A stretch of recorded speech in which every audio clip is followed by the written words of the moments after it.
First Amendment and free speech. Thurgood Marshall's commitment to individual rights extended powerfully into the realm of the First Amendment. While he rose to prominence for his work in civil rights, Marshall also proved to be a stalwart defender of free expression, consistently emphasizing that robust speech and a free press are cornerstones of a vibrant democracy. Over the course of his nearly quarter century on the Supreme Court, he participated in or authored opinions that shaped the legal landscape for topics as diverse as obscenity, symbolic expression, freedom of the press, and broadcast regulation. In each instance, Marshall's jurisprudence reflected the same guiding principles that animated his broader constitutional philosophy: a belief in the transformative power of rights, a suspicion of governmental overreach, and an unwavering support for marginalized voices. This section delves into Marshall's notable contributions to First Amendment jurisprudence, tracing key decisions where he either authored or joined significant opinions. From Stanley v. Georgia, 1969, which established the right to possess obscene materials in one's home, to his dissent in Brandsburg v. Hayes, 1972, defending press freedom, Marshall consistently read the First Amendment expansively. Later, in landmark cases such as FCC v. Pacifica Foundation, 1978, and Texas v. Johnson, 1989, he continued to champion speech rights amid changing cultural and political climates. Taken together, his record underscores a coherent and forceful vision of the First Amendment as a bulwark against censorship, even, and perhaps especially, where public opinion might favor restricting controversial viewpoints. Marshall's First Amendment philosophy, rooted in civil liberties. Marshall's experiences as a civil rights litigator had taught him that governments often stifle dissenting or minority voices under the guise of maintaining public order. Whether it was peaceful protesters demanding an end to segregation or newspaper editorials criticizing government policies, speech has historically been a site of contention. Marshall saw the First Amendment as a crucial shield for individuals seeking to challenge entrenched power structures. His background in fighting racial injustice, therefore, predisposed him to defend even unpopular or offensive speech. Balancing regulation and liberty. Though he viewed free speech as paramount, Marshall was not an absolutist. Like many justices, he recognized that certain time, place, and manner restrictions could be permissible, and he respected the state's role in regulating speech that crosses the line into direct harm, defamation, genuine threats, or certain forms of obscenity. Still, he insisted that any governmental regulation of speech be narrowly drawn to avoid chilling legitimate expression. Marshall's repeated emphasis on narrow tailoring and substantive due process in the First Amendment sphere mirrored his broader approach to constitutional rights. Governmental power must be carefully constrained to protect individual liberties, especially for those with limited means to defend themselves. Key cases and opinions. Stanley v. Georgia, 1969, privacy in one's home. One of Marshall's early contributions to free speech jurisprudence was his vote in Stanley v. Georgia, a unanimous decision that struck down a Georgia law criminalizing the private possession of obscene materials. While Justice Marshall did not author the court's opinion, his joinder was consistent with the broad privacy and free speech principles that would come to define his tenure. The court, speaking through Justice Thurgood Marshall's close colleague, Justice Thurgood Marshall, in fact, Justice Marshall joined Justice Marshall. That's a confusion, so let's clarify. The opinion was authored by Justice Marshall's colleague, Justice Byron White. Marshall joined the opinion wholeheartedly, held that what an individual watches or reads in the privacy of his home is beyond the reach of government regulation. For Marshall, Stanley was significant for two reasons. First, it underscored that the First Amendment does not merely protect public speech. It also extends to private thought and expression. Second, and more implicitly, it married the concept of free speech with the right to privacy, a recurring theme in Marshall's broader jurisprudence. If the government cannot regulate private possession of obscene material, it recognizes a zone of individual autonomy that the state must not invade. That conception of a personal sphere free from government intrusion was a principle Marshall championed in multiple contexts, from reproductive rights to criminal procedure. New York Times Cohen versus United States, 1971, The Pentagon Papers. Commonly known as the Pentagon Papers case, New York Times Cohen versus United States emerged when the Nixon administration sought to enjoin major newspapers from publishing a classified study detailing the United States' involvement in Vietnam. The administration argued that publishing the documents threatened national security interests, thus justifying a prior restraint on speech. Thurgood Marshall joined the per curiam majority, affirming that any system of prior restraint carries a heavy presumption against its constitutional validity. In his concurring opinion, he argued that the First Amendment's role is to keep the public informed about government operations, particularly in matters of great national import. He cautioned against conflating national security with the mere possibility of embarrassment or public disapproval. Although the justices' opinions varied in reasoning, Marshall's stance was unequivocal. The government must meet an extraordinarily high bar to justify suppressing the press. By defending the newspaper's right to publish, Marshall reinforced his view that the First Amendment must protect the very speech that powerful interests might seek to suppress. Brandsburg versus Hayes, 1972, Reporters' Privilege and Confidential Sources. In Brandsburg versus Hayes, the court faced a question of whether journalists could refuse to testify before a grand jury regarding confidential sources. The majority, in a 5-4 decision, ruled that reporters did not have a constitutional privilege to withhold information from grand juries. While Justice Byron White wrote the majority opinion, Justice Marshall joined Justice William J. Brennan and others in a vigorous dissent. Marshall's dissent highlighted the crucial role of the press in uncovering governmental abuses and wrongdoing. He feared that compelling reporters to divulge sources would deter whistleblowers from coming forward, ultimately curtailing the flow of information essential to democracy. His position was that the First Amendment demanded a qualified reporter's privilege, recognizing the press's unique function as a watchdog. Although the court did not adopt this view, Marshall's dissent has remained influential, cited by scholars and media organizations that continue to advocate for statutory reporters' shield laws. FCC versus Pacifica Foundation, 1978, Broadcast Regulation and Obscenity.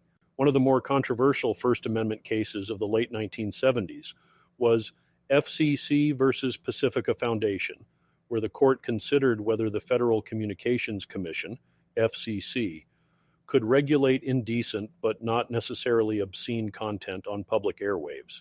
The dispute centered on George Carlin's Filthy Words monologue, aired on a radio station at a time when children might be in the audience. The court ruled 5-4 that the FCC could impose limited sanctions on the broadcaster, given the uniquely intrusive nature of radio and the government's interest in shielding children from indecent content. Marshall joined Justice William J. Brennan's dissent, which warned that upholding the FCC's authority to regulate indecent content on radio risked chilling a wide range of legitimate speech. Marshall and Brennan underscored that the government's role in protecting children must not override adults' constitutional right to free expression. Instead, the dissenters advocated for narrower means of ensuring parental control, such as time zone restrictions, rather than a broad allowance for federal policing of content. Marshall's stance reflected his recurring theme of demanding specificity in regulations to safeguard free speech. Texas versus Johnson, 1989, flag burning as protected expression. In one of his last major First Amendment cases, Marshall joined the majority in Texas versus Johnson, which held that burning the American flag constitutes symbolic speech protected by the First Amendment. Gregory Lee Johnson had been convicted under a Texas law banning flag desecration, but the Supreme Court concluded that punishing someone for flag burning was essentially punishing them for expressing a viewpoint, a direct affront to the heart of free speech doctrine. Justice William J. Brennan authored the majority opinion, joined by Marshall and 3 other justices. Although the act of burning the flag was deeply offensive to many, the court ruled that the First Amendment does not permit the government to prescribe expression simply because it is provocative or disrespectful. Marshall's agreement with this reasoning was emblematic of his larger free speech philosophy. The strength of the First Amendment is most tested when speech is unpopular or discomforting, If fundamental liberties are to remain robust, the state cannot quash dissent solely on grounds of offense to national symbols or majority sentiment. Recurring themes in Marshall's First Amendment jurisprudence: protecting minority and dissenting voices. Whether addressing obscene materials, confidential press sources, or flag burning, Marshall's votes and opinions consistently emphasized safeguarding expression that challenges or subverts dominant viewpoints. He recognized that historically marginalized groups often rely on free speech protections to voice grievances and press for change. By opposing restrictions that silence dissent, even when that dissent is vulgar or disquieting, Marshall underscored the First Amendment's role as a guarantor of political and social progress. Heightened skepticism of government censorship. Marshall's First Amendment jurisprudence displayed a sustained skepticism toward government attempts to control speech. In New York Times versus United States, he made clear that national security must not become a catch-all justification for silencing the press. In Pacifica, he resisted the idea that the FCC could impose broad regulations on indecent speech without more precise guidelines. This suspicion of overbroad government power dovetailed with his criminal procedure rulings, demonstrating a unified constitutional perspective. Government authority should be limited when it threatens individual freedoms. Emphasis on narrow tailoring. Mirroring his stance in other domains, Marshall insisted that if speech is to be regulated, the regulation must be specifically and narrowly drawn to avoid chilling protected expression. In cases like Pacifica, he joined opinions arguing that the government could use targeted approaches, like restricting certain broadcasts to late-night hours, rather than imposing broad prohibitions that limit adult access to protected speech. This approach resonates with his broader belief in balancing state interests against fundamental rights, always erring on the side of preserving the core of the constitutional guarantee. Intersection with other constitutional rights. In numerous First Amendment cases, Marshall wove together free speech with other constitutional protections, particularly the right to privacy and the right against self-incrimination. Stanley versus Georgia demonstrated how the freedom to read and watch material privately complements the principle that the home is a sanctuary from government intrusion. Similarly, his dissent in Brandsburg invoked not only press freedom, but also due process considerations around compelled testimony. This interlocking view of constitutional rights typifies Marshall's broader legal outlook, where no right exists in total isolation from others. Legacy and continuing relevance. Despite retiring in 1991, Thurgood Marshall's First Amendment legacy continues to echo in modern cases addressing digital media, social networks, and emerging forms of expression. Although the technology landscape has changed dramatically, the core principles he championed: robust protections for dissenting voices, suspicion of broad government censorship, and a careful balancing of competing interests remain at the heart of contemporary free speech debates. Internet speech and content regulation. In an era where online platforms host a vast range of content, courts grapple with questions about regulating harmful or extremist material. Marshall's insistence on narrow tailoring and clear guidelines remains a guiding principle. If governments or social media companies impose content restrictions, those restrictions should be carefully crafted to avoid shutting down legitimate discourse. Reporters' privilege and whistleblowers. The issues raised in Brandsburg have only grown more salient with the proliferation of digital journalism and leaks of classified documents, e.g., WikiLeaks, Edward Snowden. While federal courts still wrestle with the extent of reporters' privilege, the logic of Marshall's dissent, that protecting confidential sources is essential for uncovering government wrongdoing, continues to influence legislative debates and calls for stronger shield laws. Symbolic expression in public spaces. Cases like Texas versus Johnson have laid the groundwork for understanding symbolic expression, from kneeling during the national anthem to wearing armbands in protest. Marshall's position that expressive conduct, even if offensive, deserves constitutional protection underpins present-day controversies involving free speech in public forums. He believed that a democracy thrives when it tolerates and engages with conflicting ideas rather than suppressing them. Balancing competing rights. Marshall's opinions illustrate a method of analysis that respects both governmental concerns and individual liberties. Today, courts frequently confront disputes that pit free expression against other public interests, such as preventing harassment, hate speech, or disinformation. Marshall's nuanced approach, calling for carefully drafted rules rather than blunt bans, offers a template for reconciling free speech with legitimate governmental aims. Conclusion. Thurgood Marshall's First Amendment jurisprudence is a testament to his overarching belief in the transformative power of constitutional guarantees. Whether the issue involved obscenity statutes, the delicate balance of national security and press freedom, or the emotionally charged act of burning the American flag, Marshall approached each case with a consistent dedication to safeguarding speech, particularly that which a government or a majority might find undesirable or threatening. His experiences combating segregation and systemic discrimination shaped his perspective that the First Amendment stands as a bulwark for minority voices, an essential tool for social progress and accountability.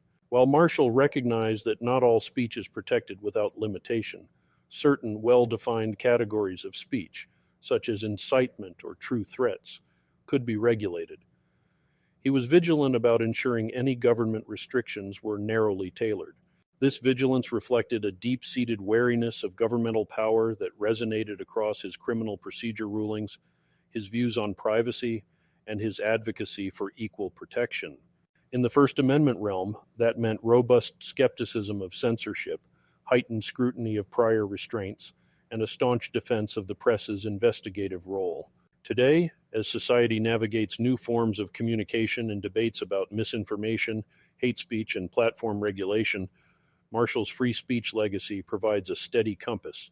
His embrace of wide-open discourse, tempered only by carefully crafted restrictions, stands as a reminder that the free exchange of ideas, unsettling or even offensive though some may be, is vital to an evolving democracy. In championing these principles, Thurgood Marshall once again demonstrated his commitment to a constitution that protects and empowers the people, especially those voices that might otherwise be drowned out.